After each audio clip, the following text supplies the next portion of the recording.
trying to wait out Aegis essentially, but now the jump in. Oh, sight the fights and Silent just gone. Evil Geniuses, I like how they're just like making sure 100% there's just not a single chance of a comeback. Like, it's such a simple pickup, but they still pop the BKB on the Queen of Pain. Use the ultimate out from Fear, because with the Storm Spirit gone, it just kind of ensures they'll get the second lane of Rex. There's a buyback from him, but they're not going to try and use it. They just realize they cannot possibly fight EG, especially with an Aegis, so there's no point in using a buyback, especially when they have the tier 2 up still. Man, hot dance. Fear's just solo zoning him out. Yeah, now, ooh, two-man Fisher. Slow things down. They're going to try and pop some mail, but AUI is there, and he's ready to go with the black hole at any point in time. Silent needs to try and avoid that one. The Witcher's Curse actually controlling him. Nice blink to the side from Resolution, actually dodging that black hole, but Yoki will die on the left-hand side to Fear, who's going through support after support. Now, they managed to finish up the Enigma, but Fear is still a massive problem. He's still trying to chase down, always want to fly. Has Shellgrave up in a second, but it's just not up in time. Aloha Dance is having to deal with the illusions of Fear, bringing him quite low, and now Fear himself comes forward. He's got that ultimate, not afraid to use it on the support. Resolution low on mana now. Stormseer jumps forward, managed to get some mail with the Orchid. That's a huge amount of gold. 1,800 gold for Silent. But does it make a difference? They just can't kill Fear. He's got an Aegis, a Butterfly. He's not even using his Manta. He's not even saving his ultimate for the Mana Void for the Storm Spirit. He just recognizes that he's pretty much unkillable at this point in the game. And EG, I mean, Empire's a top 10 in the world team. Maybe they're not looking at it like this international, but EG just dominant when they want to be. Empire. Very little mistakes in the first 15 minutes, but it only seems to take one against a team like Evil Geniuses. Take advantage of that mistake and really push it to the max. I'm going to pass it off now to the analysts to see what they think about Evil Geniuses and the way they exploit those errors. All right, thank you very much, Cap. I mean, we can jump off of Cap's question, I guess, right away. EG, exploiting other people's errors. I'm definitely very good at that. Definitely a team that takes advantage of the opportunities that are presented every time they come up, and that's why they're definitely one of the top-tier teams or favorites coming into TI5. What do you guys think? I mean, EG, strong performance. Yeah, Well, it is really that simple for this game, because they were not really the aggressors for the early part of the game, because that's not what their lineup could do. So they were basically playing a very good defensive game. On the few, in my opinion, too few occasions that Empire went for plays, they got counterplayed pretty well by EG, and they bought time. I think the really crucial point in this should not have happened for Empire. Like, let's be honest, Empire actually, the game plan was coming together. You know, we've had doubts as to how good they would be, but they managed to get towers early. They managed to get really good farm on Shadowfiend and on Storm, and then they gave away Roche. They didn't realize it was happening. I have to think they didn't realize that, because Sumail used Sonic Wave for a kill, and the person he killed respawned, and that means the Sonic Wave on cooldown for another minute and a half. Right. And they managed, while Sonic Wave was on cooldown, they went and killed Roche. Maybe Empire were just like, there's no way they do it, because Sonic Wave is on cooldown. If a fight breaks out, they're a lot weaker. If they had identified that and taken the fight at Roche, the game is probably theirs, right? But it's a really big swing.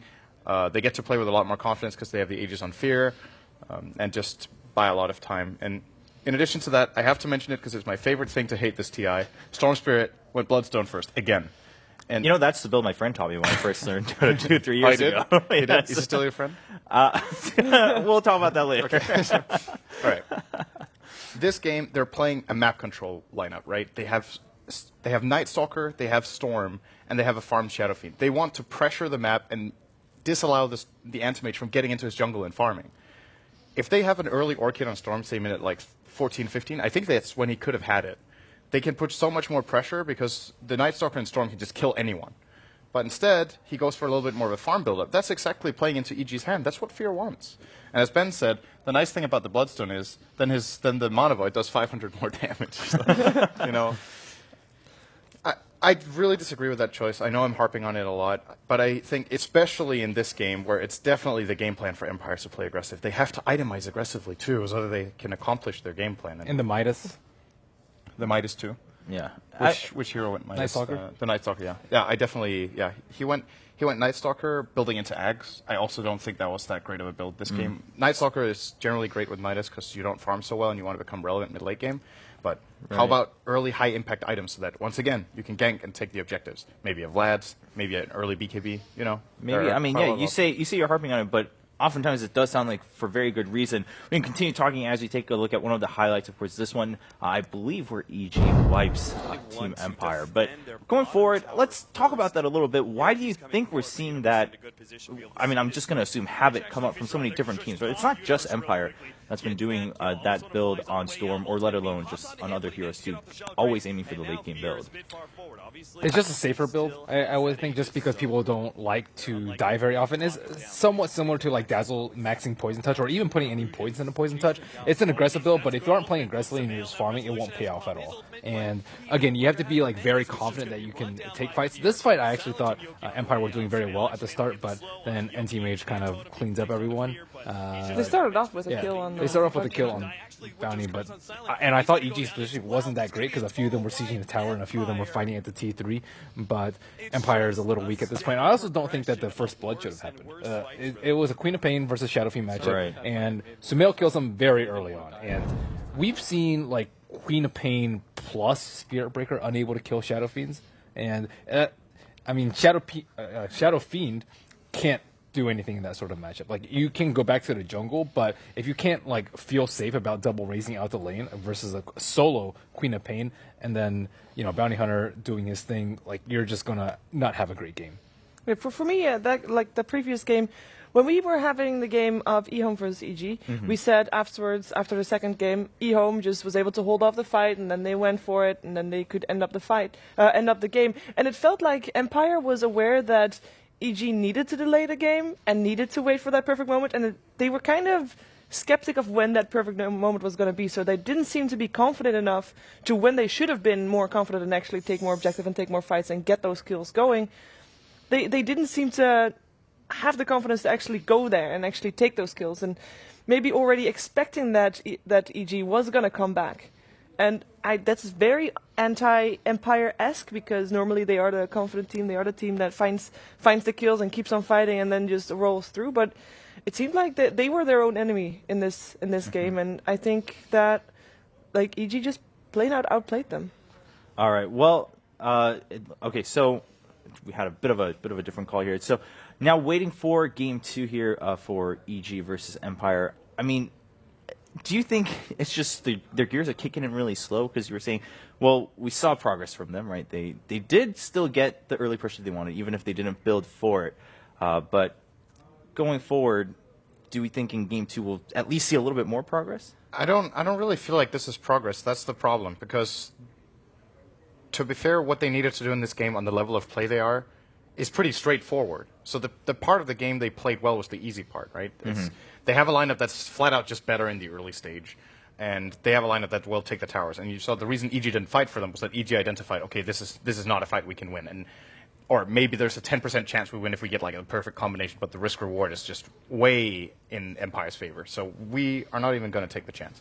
Right. So they got that right, and then when they got the map control, they just didn't pressure anymore. I think in this game it speaks for itself. They got like, what was it, 5 or 6 kills with this hyper like aggressive lineup with Night Stalker and Storm Spirit. It's just not good enough. Right. All right. Well, hopefully they can turn it up. Of course, as we discussed earlier, I mean, we were talking about how every team comes in and no one's just like simply content that they're at TI. They come here with the hope and the goal to go as far as they can. Hopefully, of course, for everyone to be that TI champion. Everyone's had their story. For now, we're going to take a look at Team Empire and, of course, Aloha Dance. Просто там было такое время, когда там я вставал с утра там, с друзьями, мы просто ходили, давали всякие фрукты, там абрикосы, вишни, яблоки, и шли на базары, продавали, там какие-то деньги получали, там 20-30 гривен. Ходили там, что покупали какие-то вещи в киоск. Мой старший брат ходил с друзьями в компьютерные клубы, мне нечего было делать, и я за ним ходил, в общем, наблюдал, как он играет. Я поначалу наблюдал, потом тоже стал играть, меня поначалу не брали в игры с ним. Через какое-то время я стал сам играть. Так как я живу с мамой и братом, без отца, и мама домохозяйка, естественно, я поддерживаю, в общем, семью, зарплаты там, все такое. До команды Empire все мои какие-то попытки на профессиональной сцене как бы были плохими, в общем, не получалось. Всегда какие-то плохие места занимали, там последние на каких-то турнирах даже не очень, там, где все команды были не очень сильные, вот. А вот в команде уже Empire как-то чувствуешь уверенность во всех игроках, ну вот, играешь с ними, понимаешь, что ты уверен в каждом, то, что он как бы сильно играет на своей роли, и ты знаешь, что от него ожидать, как это сказать. Ну, в общем, вот ты думаешь, Empire, если я не ошибаюсь, то у меня 100% попадание в гранд-финал. Ну, надеюсь, что на International это сохранится тоже. Вот.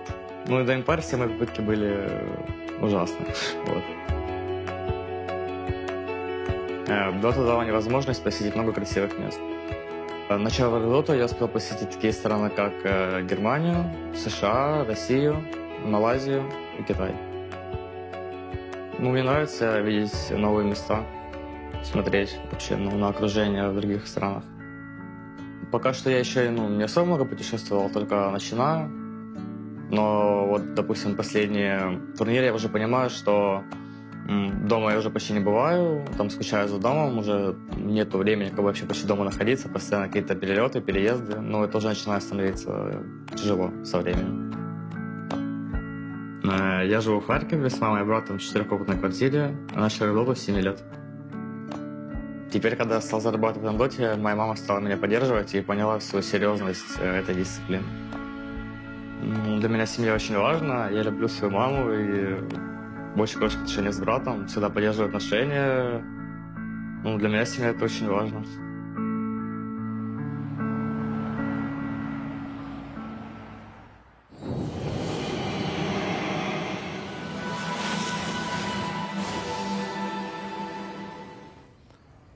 And there he is, Aloha Dance. You know, every time we watch each new video, I'm like, oh, well, that's a cool story. Oh, that's a very different angle.